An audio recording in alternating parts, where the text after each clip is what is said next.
Mesdames et messieurs, bonsoir et bienvenue dans cette nouvelle édition que je vous invite à suivre jusqu'à son terme. À la une de l'actualité, la campagne de vaccination de masse, également connue sous le nom de l'AVI, a officiellement débuté aujourd'hui. L'initiative est placée sous le haut patronage de la première dame Mial Radouel, également marraine de cette opération vaccinale nationale. Le lancement s'est tenu ce matin au CSB d'Anouzat. Parallèlement, la campagne nationale de circoncision gratuite a également débuté sous l'égide du ministre de la Santé publique. Les détails avec Radramananzatou sur les images de Anzar à Radzonarville. La première phase de l'AVI, une campagne spéciale visant à renforcer la vaccination de routine, a été officiellement lancée aujourd'hui à Anouzat Ouest. Cette initiative est dirigée par la première dame Mial Radouel, qui est la marraine dans la promotion de la vaccination à Madagascar. 11 maladies peuvent être évitées grâce à la vaccination, ce qui constitue la principale raison d'inciter les parents à faire vacciner leurs enfants. Cette première phase se déroulera dans 91 districts à travers le pays. L'objectif est de rattraper la vaccination des enfants n'ayant jamais été vaccinés ou n'ayant pas reçu toutes les doses nécessaires, de renforcer les vaccins déjà administrés et de mener des campagnes de sensibilisation en collaboration avec les agents communautaires de santé.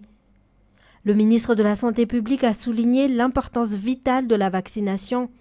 En effet, au-delà des handicaps que peuvent développer les enfants non vaccinés, leur absence de protection peut favoriser l'apparition d'épidémies au sein de la communauté, soutient le professeur Zéli Harvey Lourajamanatan, ministre de la Santé publique. Outre la vaccination, une campagne de circoncision de masse a également été menée aujourd'hui dans cette commune. Plusieurs centaines de jeunes garçons ont pu bénéficier gratuitement de cette opération. Ce type d'initiative se déroulera dans tout le pays. Et lors de son allocution à l'occasion du lancement officiel de la campagne de vaccination, le représentant résident de l'OMS à Madagascar a salué les efforts du gouvernement en matière de vaccination. Il a évoqué l'éradication de la poliomyélite dans le pays comme une preuve concrète de la réussite de ces campagnes. Toutefois, il a souligné la nécessité de maintenir ces acquis. Pour cela, l'OMS appelle l'ensemble de la population à poursuivre des efforts en matière de vaccination. Je vous propose de l'écouter. Je veux d'abord vous féliciter pour les avancées les plus puissantes que nous avons eues en santé publique, en l'occurrence le fait d'avoir Madagascar comme polio-free. Félicitations, Monsieur le Ministre.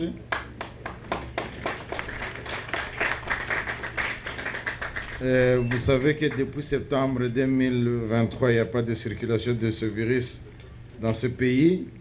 Et le 19 du mois dernier, cela a été reconnu officiellement par l'Organisation mondiale de la santé à Genève, où le pays a été félicité. Et je réitère ça en présence de tout le monde ici. Mais ce n'est pas seulement le ministre qui a fait, même si c'est lui que je félicite. Il y a eu implication des autorités de haut niveau. En commençant par son Excellence, Monsieur le Président de la République, qui a déclaré l'année dernière 2024 comme année de vaccination. Madame la Première Dame et marraine de la vaccination, qui s'est fortement impliquée dans la campagne de vaccination, mais aussi la vaccination de routine, mais aussi vous-même, Monsieur le Ministre. Lors de cette campagne, je ne vais pas demander beaucoup de choses, mais je vais dire qu'on n'a pas droit à l'échec. On n'a pas droit à l'échec, et ça, c'est nous tous. Monsieur le Ministre, on a acquis le succès suite aux méthodes qu'on a utilisées. Mais si on n'a pas une bonne vaccination de routine, dans 3-4 ans, vous savez qu'on va encore rentrer dans le même rythme.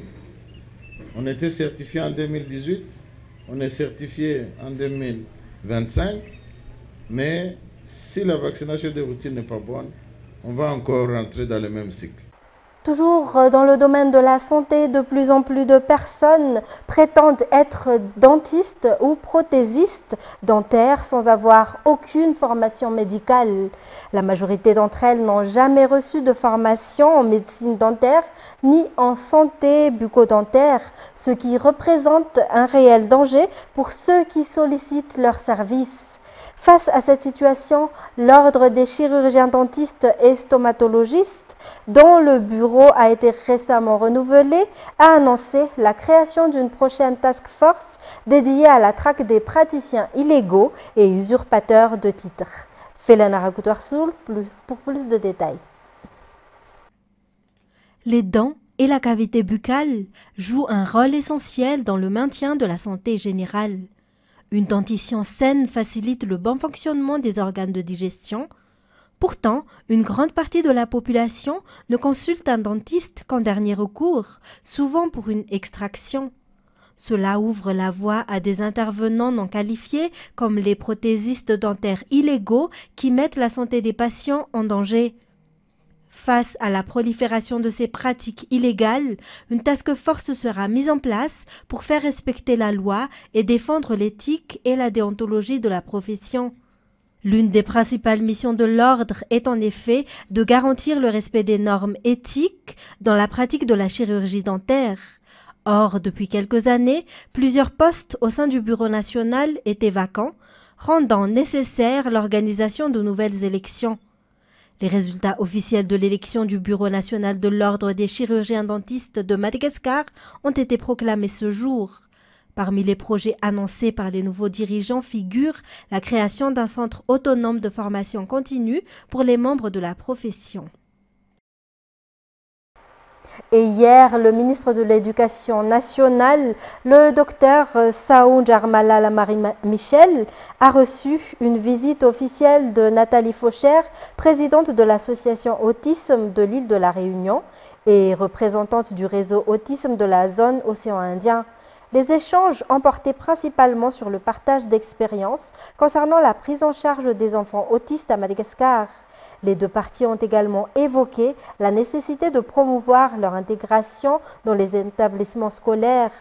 Nathalie Faucher a affirmé sa volonté de collaborer étroitement avec le ministère malgache de l'Éducation nationale pour améliorer l'accueil et l'accompagnement des enfants autistes afin qu'ils bénéficient d'un traitement équivalent à celui offert à l'étranger. Et puis, de nombreuses femmes malgaches, notamment dans les régions reculées, n'ont toujours pas accès à l'ensemble de leurs droits sexuels et reproductifs. Un constat aggravé par les effets du changement climatique. C'est ce que révèle une enquête menée par une ONG engagée dans la défense des droits humains. Pour y remédier, un atelier débat a été organisé ce jour à Mbudvoun, réunissant les acteurs concernés.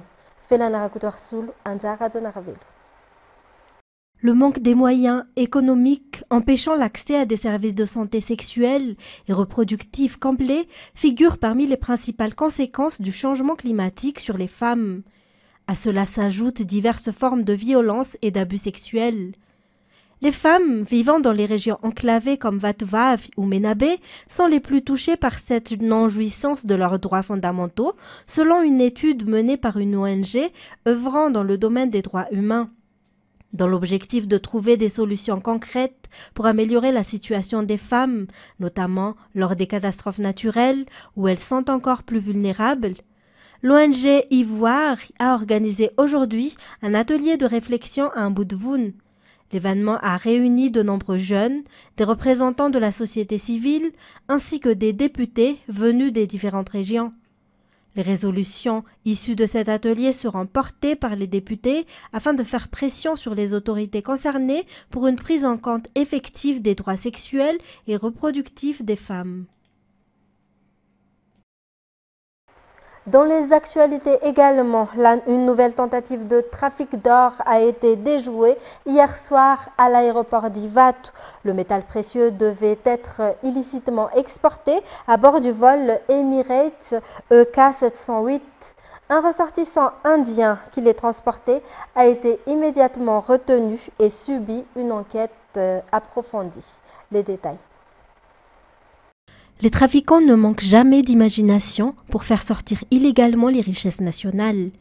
Hier soir, un ressortissant indien a tenté de faire passer clandestinement la poudre d'or. Il les avait dissimulées dans des assiettes en plastique noir dont le poids total est de 3,560 kg. La valeur exacte de cette quantité d'or n'est pas encore connue.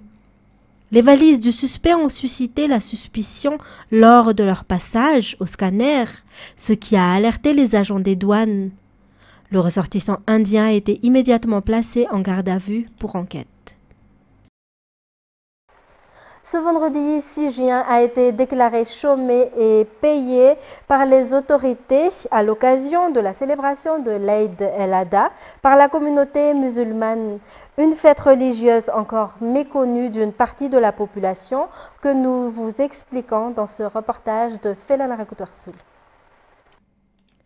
L'Aïd, dans la région musulmane, désigne une célébration religieuse dont les rituels ont été fixés par le prophète Mahomet.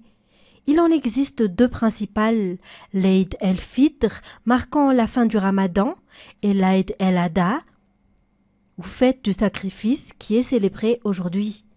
Selon les explications, cette fête est indissociable du pèlerinage à la Mecque et du rituel du sacrifice en mémoire de la soumission d'Ibrahim à Dieu.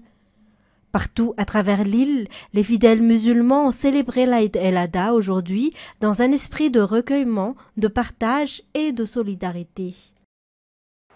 C'est ce qui nous conduit aux actualités internationales. La Russie a massivement bombardé plusieurs régions ukrainiennes dans la nuit du jeudi à vendredi. Le maire de Moscou a de son côté indiqué que la capitale avait été ciblée par 10 drones ukrainiens dans la nuit. France 24. Les bombes qui s'abattent sur Kiev, de la nuit jusqu'à l'aube, poussent ses habitants à trouver refuge dans les caves ou les parkings souterrains. Plus de 3 ans après le lancement de l'invasion à grande échelle de l'Ukraine, Vitalina, 14 ans, pensait s'être habituée aux détonations jusqu'à la nuit dernière. J'ai été réveillée quelques minutes avant le déclenchement de l'alarme. Mes parents m'ont dit de m'abriter dans notre garde-manger dans le couloir. On a entendu un bourdonnement, puis mon père s'est jeté sur moi pour me protéger de ses mains. Un énorme bruit d'explosion a alors retenti. J'ai cru que c'était la fin. Avec plus de 400 drones d'attaque ou servant de l'heure et 45 missiles lancés sur son territoire, les systèmes de défense ukrainiens saturés ne parviennent pas à abattre toutes leurs cibles. Plusieurs secouristes figurent parmi les victimes. À 1h30 du matin, ma femme et moi avons pris nos affaires et sommes allés dans le parking souterrain pour nous réfugier dans notre voiture. À 2h, on a entendu un drone Shahed en train de descendre, puis une détonation. L'explosion a défoncé les portes du garage. Je suis sorti, tout était en feu, les gens fuyaient. L'attaque de grande ampleur a touché 9 régions ukrainiennes, notamment celles de Lviv et de Loutsk, dans l'extrême ouest du pays, de Poltava dans le centre, ou encore de Tchernihiv, au nord de Kiev. Ici, un drone Shahed de fabrication iranienne a explosé. Moscou dit avoir mené ses frappes en riposte aux attaques menées ces derniers jours par Kiev dans la profondeur de son territoire. Cette nuit encore, les forces ukrainiennes affirment avoir frappé 2 aérodromes militaires sur le sol russe. Les Américains s'interrogent sur les conséquences de la rupture publique spectaculaire entre Donald Trump et Elon Musk, le président des États-Unis ayant notamment menacé de rompre les contrats publics conclus avec les entreprises de l'homme le plus riche du monde. France 24. Entre le président des États-Unis et l'homme le plus riche du monde, c'est fini. Et leur divorce est aussi violent que leur alliance a été intense. C'est à la Maison-Blanche hier que Donald Trump déclenche les hostilités. Il est alors interrogé au sujet des critiques virulentes d'Elon Musk sur son méga projet de loi budgétaire. Elon et moi avions une bonne relation. Je ne sais pas si c'est encore le cas, j'ai été surpris. Je suis très déçu. Sous les yeux ébahis de ses 220 millions d'abonnés, le patron du réseau social X riposte. Et c'est sanglant. Sans moi, Trump n'aurait pas gagné l'élection. Quelle ingratitude! L'ancien meilleur ami devient ennemi numéro 1. Est-il temps de créer un nouveau parti politique en Amérique qui représenterait les 80% du centre? Au tour de Donald Trump de répondre sur son réseau Truth Social. D'abord, l'insulte. Il est juste devenu fou. Puis la menace. Le plus simple pour économiser des milliards et des milliards de dollars dans notre budget serait d'annuler les subventions et contrats gouvernementaux du patron de Tesla et SpaceX. Comme dans toutes les grosses disputes, chacun essaie d'avoir le dernier mot. Musk, à présent, accuse. Il est temps de lâcher la très grosse bombe. Trump figure dans les dossiers Epstein. C'est la vraie raison pour laquelle ils n'ont pas été rendus publics. Elon Musk rallume la théorie des liens entre Donald Trump et le délinquant sexuel Jeffrey Epstein. Il republie même cette ancienne vidéo des deux hommes côte à côte. La rupture est consommée. Oubliez l'amitié virile exaltée au fil des meetings de campagne, de la cérémonie d'investiture, des petits arrangements entre amis, entre le président de la première puissance mondiale et le patron de Tesla. Dans les cercles qui côtoyaient ces deux égos démesurés, rien de surprenant. Reste à savoir combien le divorce coûtera à l'Amérique. Le HCR estime qu'il s'agit de la plus grave crise de déplacement de la population du monde. Le nombre de réfugiés soudanais a plus que triplé au Tchad depuis le début du conflit, dépassant 1,2 million. France 24. Après plus de 2 ans de guerre, le Soudan est exsangue, en proie à une situation humanitaire chaotique qui semble s'enliser un peu plus chaque jour. Dans cet hôpital de Khartoum, avec des moyens plus que limités, les équipes de l'UNICEF tentent d'endiguer l'épidémie de choléra qui frappe le pays depuis 2024. En plus du traitement, nous avons également fourni des activités de sensibilisation et de prévention à la communauté. Nous approchons maintenant de la saison des pluies. La situation pourrait donc s'aggraver. Des ressources supplémentaires sont donc nécessaires. Besoin de moyens supplémentaires, mais toujours plus de difficultés pour les obtenir. En plus des contraintes financières, les humanitaires font aussi les frais de la guerre. Dans la nuit du 2 au 3 juin, un convoi du Programme alimentaire mondial et de l'UNICEF a été attaqué dans le Darfour Nord. L'ONU fait état de 5 morts et de plusieurs blessés et demande une enquête. Toutes les attaques contre le personnel humanitaire, leurs installations et leurs véhicules doivent cesser. En vertu du droit international humanitaire, les convois d'aide doivent être protégés et les parties ont l'obligation de permettre et de faciliter le passage rapide et sans entrave de l'aide humanitaire. Le convoi se trouvait dans la ville de Kouba quand il a été pris pour cible. Il s'apprêtait à rejoindre la ville assiégée d'El Fasher. Depuis plusieurs semaines, cette ville est coupée du monde. Elle est l'un des derniers bastions de l'armée régulière du général Abdel Fattah al-Burhan, que les paramilitaires de Mohamed Hamdan Daglo tentent de conquérir par des bombardements répétés. Les deux camps se rejettent mutuellement la responsabilité de l'attaque du convoi humanitaire. Quelques jours plus tôt, dans cette même ville d'El Fasher, des entrepôts du Programme alimentaire mondial étaient bombardés. Une insécurité croissante, malgré laquelle les équipes de l'ONU affirment rester mobilisées. Et c'est la fin de cette édition, mesdames et messieurs. Merci à vous de l'avoir suivi. Tout de suite après, l'émission Data présentée par Jean-Claude Randjamalal. Quant à moi, je vous retrouve dès demain pour de nouvelles actualités. Au revoir et bon vendredi à tous.